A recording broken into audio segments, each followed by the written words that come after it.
आज आसतु सार जन्मदिन उपलक्षे सार सुजी आउ नड़िया प्रस्तुत सुजी पिठा बनइबा। चलतु मुझे बनाऊँगी स्टार्ट करवा। वीडियोटी देखा पूर्व फेसबुक पेज देखुले फॉलो करेंगे, यूट्यूब देखुले सब्सक्राइब करने भी जमार भूलें। प्रथम कड़े बसैबा, पानी देदबा, 2-3 तेजपत्र पकेबा, तापर गुड़ पकेबा, फुटिला परे आमे सुजी पकेबा। धीरे धीरे सुजी पकेबा गोलेबा, कहीं एका सांगे पकईदे गेटी हो। देखु केते सुंदर मोर जंतुणी हो गलानी। जंतुणी प्रस्तुत हो गला। तापर कड़ई को आमे तलू को ओल्हेदबा। तापर आमे पिठारे पूर देवाई पूर प्रस्तुत करवा। कड़ई बसवा, पानी पकेबा, गुड़ पकेबा, तापर नड़िया कोरा पकेबा, मिक्स करवा। तापरे गोलमरीच गुजराती गुंड कर रखी पकईदेली, हो गला पूर रेडी। तापरे जंतुणी को ठंडा करी थाली रे काढ़ी देबा।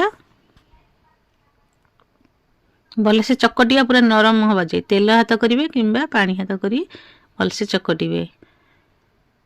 तापरे गोल गोल खली प्रस्तुत करवा। सरू सरू खली करेंगे। तापरे 2 चमच पूर देबा। पूर दे गोल गोल करवा।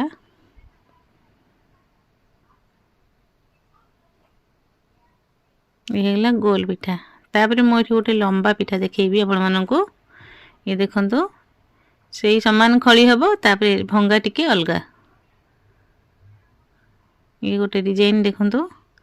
तापर आउ गोटे डिजाइन मु करी सिंगड़ा टाइप डिजाइन। सांग मैंने सिंगड़ा जमी भंगा है सेमती 3 गणिकिया। ये हो गला गोटे डिजाइन। तापर ये भंगाटा सांग मैंने यहाँ ब्रह्मपुर लोकंर माने तांकर डिजाइन मु देखी प्राय तांकर डिजाइन पिठा। यहाँ गोल कर दी चारिपाखटे कली करदे। देखो ये गोटे बढ़िया डिजाइन। तो इस टाइप डिजाइन करंतु ना गोल गोल कर दिंतु। हो गला हमरो पिठा। तापर कड़ई बसैबा, तेल पकेबा, पिठा गुड़िक पकेबा, एपट सेपट करदेबा लाल पड़वा जाए। लाल हो गले ताको छाणंतु। सांग माने चीनी अपेक्षा गुड़ कम मीठा रहिबो। डायबिटीज लोक माने गुड़ खातु। किए कहते चीनी गुड़ सामान ना आम गुड़ खाइबुन ना, गुड़ रे कम मीठा जेहेतु रहिबो। डॉक्टर भी कहउछन्ती गुड़ खाया पे। रहउची जय जगन्नाथ। पुणी आउ गोटे वीडियो रे